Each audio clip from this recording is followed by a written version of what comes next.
Alright, hello and welcome to another episode of the world of Japanese cinema. I am your host George, and I hope you're somewhere comfy to listen in. I've always been hugely influenced by Japanese film throughout the years, so I thought it'd be a great idea to bring my love for such classics to radio. In this weekly show, I explain my love for a different classic each week, and maybe show you something you may not have noticed before. Last time, we started diving into the world of the most influential Japanese director of the 20th century, Mr. Akira Kurosawa. While we had a look at High and Low, which was one of his present-day dramas, I thought it would be best to now venture into one of his most renowned samurai classics, easily one of, if not the, most iconic sword-clashing Japanese film, Yojimbo from 1961. Top-notch set design and action, a huge cast of distinct characters, and the legend actor Toshiro Mifune once again bringing his charisma to give one of the most legendary roles. There are a load of reasons Yojimbo is known as one of the greats. So the story follows a lone samurai who wanders the Japanese countryside into the 19th century. He is a gruff but wise travelling ronin, ultimately looking to find amusement and new stories somewhere. You can see his very carefree attitude is shown when he throws a stick in the air to decide his direction in the beginning, and he then goes and follows the point it lands on.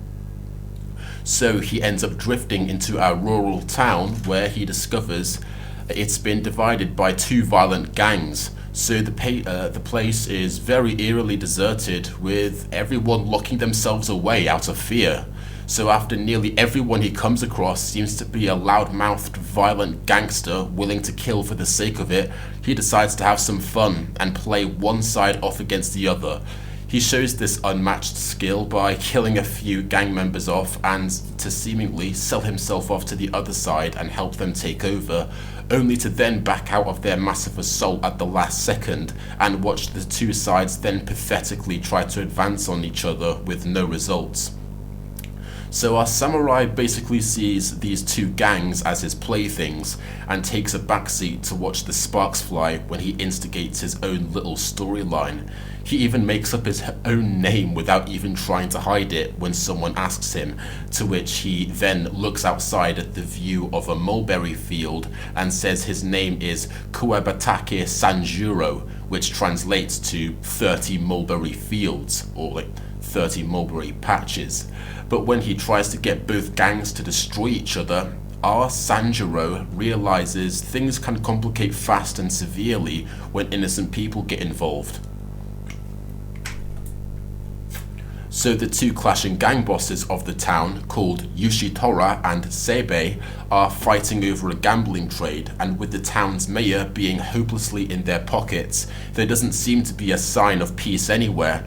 But we gradually see a shift from static, disorganized violence, where a bunch of meathead gangsters hold their posts, to incredibly active and destructive organized violence when the more sophisticated players enter the town.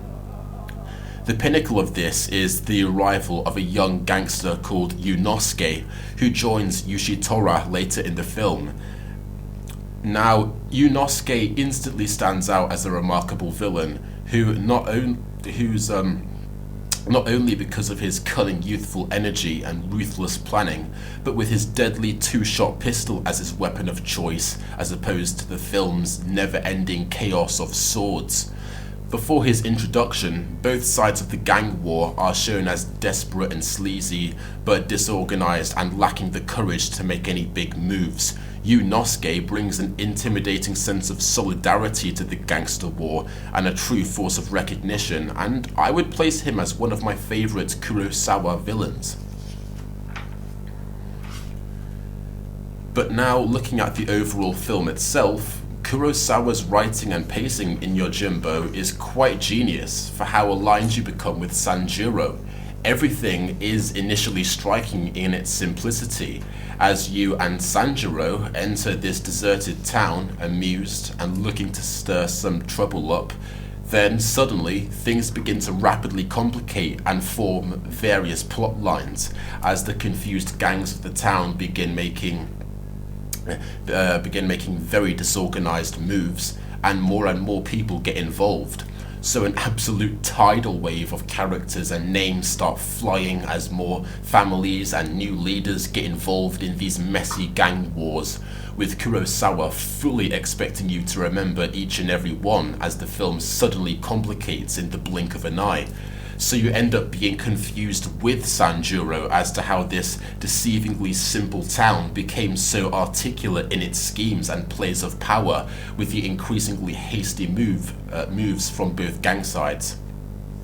So the bleak town of this bleak town in Yojimbo, it's presented as a dog-eat-dog world, but it's only when the new mayor's wife is held hostage in exchange for Seibei's innocent son that a true sense of remorse is felt, and then you actually start to feel the consequences of this instigated violence.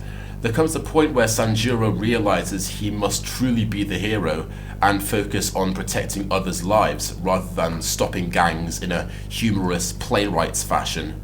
The great emotional shift in that moment where the two people get held hostage, it's also signaled by being the only moment in the film where the soundtrack really gets heavy and emotional with a load of strings.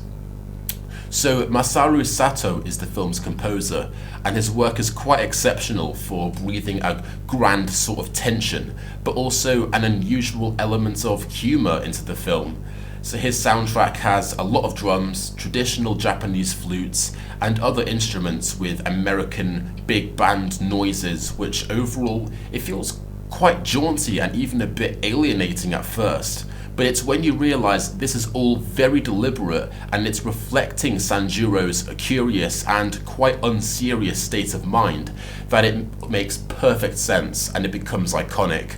It obviously becomes more intense in the film's later acts as more lives get risked with Yunosuke's takeover, but for the first 2/3 it has a quite distinct sort of light-hearted absurdity to it. It amplifies how ridiculous the overall needlessly violent bandit situation is in this very desolate town, and it plays into the initial amusement of Sanjuro and how he decides to play along with the discordant drama. Now, a very notable little moment is when Sanjuro first arrives. He sees a dog walking along the street with a dismembered hand in its mouth, and the music becomes very lighthearted and silly to tie into how he sees the gang's violent behavior as just silly and amateurish, as reflected in the dog. But arguably the movie's greatest ally, despite the great soundtrack, is silence. The long silence that hovers over many characters caught in their trains of thought and which breaks up so many stilted conversations. It just lets the unpredictable, cutting atmosphere just shine through. We have so many scenes where our characters just don't know what to do, so the long silence highlights this, and it makes it feel so much more natural. Others are content with their dire states, and the silence projects this too. It helps us connect with the very ghostly presence of the town and the very stoic character of Sanjuro. But we cannot possibly talk about this film properly without talking about Toshiro Mifune's performance. As I said in the last show, I honestly have never seen such a striking and genius pairing between director and actor as between Kurosawa and Mifune. The two make fireworks together for over 15 films, I think, and Kurosawa tailors his scripts and directing perfectly to let Mifune's acting talents shine through. But while Mifune is an absolute legend and brings a distinct new character to each film, his performance as Sanjuro in Yojimbo is arguably his most celebrated, alongside his roles in Seven Samurai and Rashomon, which you will definitely hear about in other shows. Now, while Mifune is known for having a very iconic, gruff, and ruthlessly assertive demeanor, he doesn't use this better than in this film, in my opinion. He flawlessly plays Sanjuro as a wise professional who amusingly tinkers with the violent dogs around him, but becomes an intimidating ringleader in the fraction of a second when things even remotely start to get intense for him. In every room he steps in, he commands it. No matter how many people there are, they all instantly look up to him or become intimidated by his presence. And you can absolutely believe it with his energy of a calm, resting tiger. But when he does inevitably unsheath his katana and goes to work, the actual fight scenes in Yojimbo are almost always over in seconds. He strikes only when necessary, and you're always on the edge of your seat as to when he finally decides to make a move. Sanjuro's actual character, though, as a disloyal wanderer, with only a local innkeeper as the closest thing he has to a friend throughout the film, it's been commented on by quite a few writers, and a pretty notable example of this is by author D.P. Martinez in her book called Remaking Kurosawa, where she suggests the character of Sanjuro was influenced by the concept of marabito, which was a type of wandering spirit in Japanese folklore. She says, and I quote, "Marabito are mysterious strangers who appear in a town or village, and who must be treated carefully. They bring blessings if they're treated well, giving them food and drink in the main, but can destroy a person or place if treated badly. They are trickster deities, hard to pin down, playing jokes, and unreliable." Which you can definitely see in Sanjuro with the way he interacts with people throughout the film.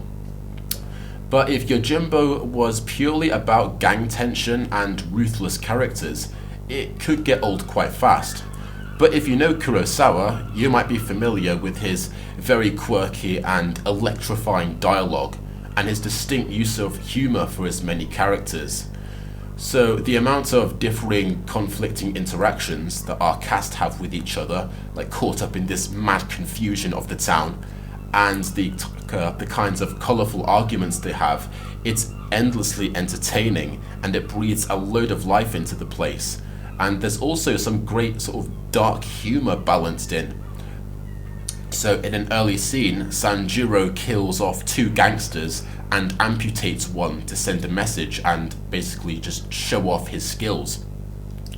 And as he then casually walks back the way he came, without a care in the world, he casually mentions to a nearby cooper to make 2 extra coffins, then briefly looks back at the cut man writhing on the floor, and then just adds, maybe 3, before continuing to wander off. So Sanjuro's unmatched professionalism, it's also like comedically presented as a bit of an annoying matter to himself as much as others in some places too, which can be seen when he effortlessly kills off 2 guards and tries to frame someone else for it, but then he realizes nobody would suspect anyone but him with such clean executions, so he then spends a load of time trashing and messing up the place to try and make it look like a non-professional did it. But now, taking from an interview with Kurosawa himself that was published by Sight and Sound magazine quite a while ago, the director says, regarding Yojimbo, and I quote once again, "For a long time, I had wanted to make a really interesting film, and it finally turned into this picture. The story is so ideally interesting that it's surprising no one else had thought of it. The idea is about rivalry on both sides, and both sides are equally bad. We all know what this is like. Here we are, weakly caught in the middle, and it's impossible to choose between evils. Myself, I've always wanted, somehow or other, to stop such senseless battles of bad against bad, but we are all more or less weak. I've never been able to, and this is why the hero of this film is different from us. He is capable of standing squarely in the middle and stopping the fight. At any rate, this was the beginning of the film in my mind, and it was an enormous popular hit. Everyone at the company said it was because of the sword fighting, but that isn't so. The reason was the character of the hero and what he does. He is a real hero. He has a real reason for fighting. He doesn't just stand by and wave his sword around." That's the end of the quote, by the way. But what he says is true. Sanjuro is a true hero who adapts, based on rising tensions and the involvement of innocents later in the film. He is the instant leader of any room just by his very gruff, experienced presence, but this couldn't have been possible without Mifune understanding the character so well and bringing an absolute unrivaled portrayal of a lone wandering fighter. But if we're discussing the hero, I feel it's only necessary we dive deeper into the main villain, Yunosuke, played by Tatsuya Nakadai. If you've seen other classic Japanese films, or remember my review of High and Low last week, you may know his performance as Inspector Tokura in High and Low. He's ultimately used to be a calmer but collected younger voice that clashes with Mifune's gruff demeanour. In High and Low, as the Inspector, his more reserved but intensely professional manner made him a very striking voice of reason to contrast with Mifune's self-denying and rigid character in that film. But in Yojimbo, Tatsuya's iconic youthful presence as the main villain is instead used to signify a cunning and hungry young generation, to contrast with Mifune's presence as an old wise fighter who gets caught off guard with this new villain's determination. And this is of course marked by Yunosuke's usage of new technology with his signature pistol that he uses to kill a load of people throughout the film. He's also remarkable for being the first one to truly get suspicious of Sanjuro, freeing people behind their backs, while everyone else had been easily manipulated by him. He also actually manages to act on this, almost defeating him, and it's quite ironic that as soon as Sanjuro begins to part from his indifferent ways and act honorably and selflessly, his seemingly indestructible presence is broken. A pretty morbidly funny scene, if you can call it that, involves Sanjuro waking up beaten and battered by Yunosuke's guards, while the two guards in the same room when he wakes up continue to play checkers even when he's clearly awake. They didn't even bother tying him down, and they just ignore him and keep playing as he painfully struggles to get up and leave, saying they'll just be wasting their time as long as he stays away from a sword.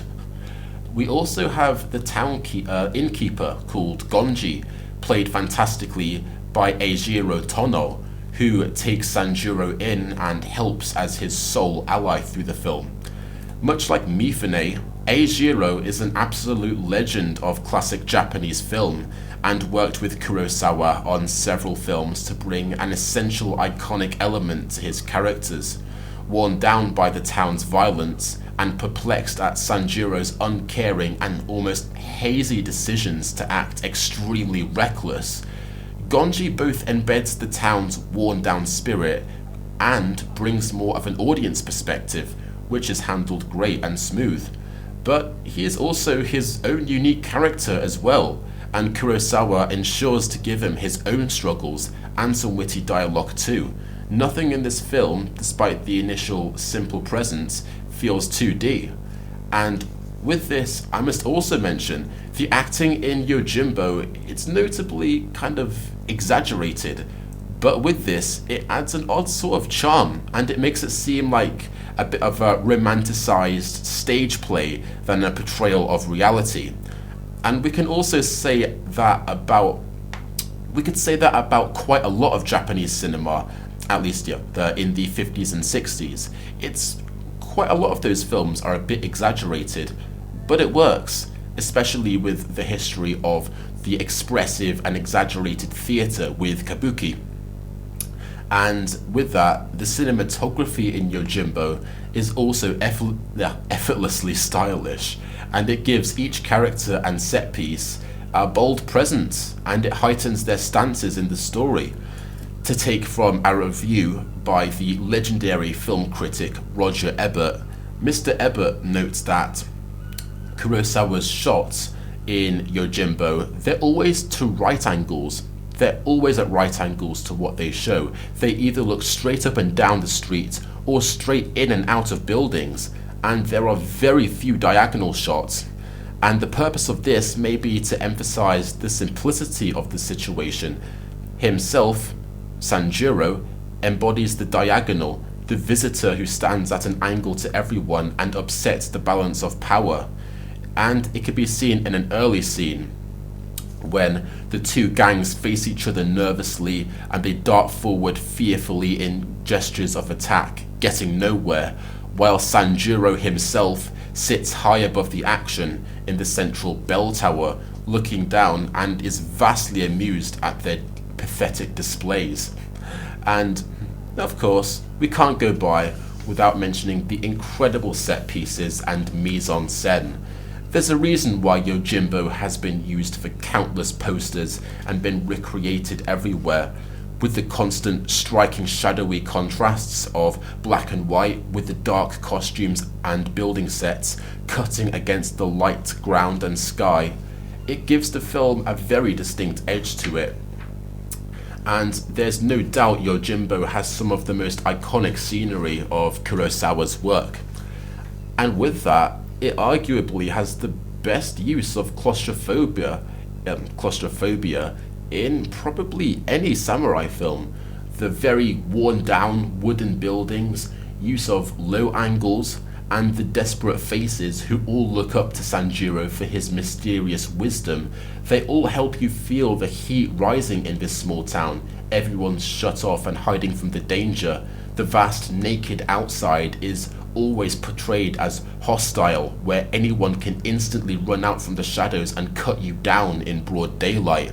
And the houses are all rough, dark and symmetrical, facing the vast and stretching dirt paths. They show how tightly packed and sealed shut the whole town is out of fear. All the other characters, should they leave their homes and venture outside, if they do leave, they're usually seen frantically running either to kill or flee. So Mifune's iron presence as he sternly paces the street in his iconic black robe and commanding gaze always makes for an incredibly domineering and striking image as the outlier. So it's no surprise Yojimbo its fiercely bold and unique look and energy, it's influenced a huge amount of Western films. The most obvious example being the Sergio Leone film A Fistful of Dollars from 1964, where Clint Eastwood portrays a very Sanjuro-esque protagonist who similarly seeks to cleanse a town's corrupt core, but obviously now a gunslinger in the West than a Ronin in the East. Mr. Leone's film, in fact, both A Fistful of Dollars and its two sequels, were so particularly influenced by Yojimbo that they encountered a really hefty lawsuit that delayed their American release for 3 years. Kurosawa himself, he even commented on A Fistful, saying, "Mr. Leone has made a fine film, but it's my film." So, with not only westerns surrounding corrupted towns, but countless other films since that surround lone, deadly heroes, it's quite an interesting thing to think about where Hollywood would be without this one Japanese masterpiece. It's only obvious, if you haven't already done so, that you check out this samurai classic. From the unforgettable shots, very human and witty script, and an unmatched performance by Mifune, Yojimbo stands as one of the best films of the 60s, and a revolutionary giant. Thus concludes my second episode of The World of Japanese Cinema. I hope you learned something new, and look forward to tuning again next week to enter the world of another classic. Take care.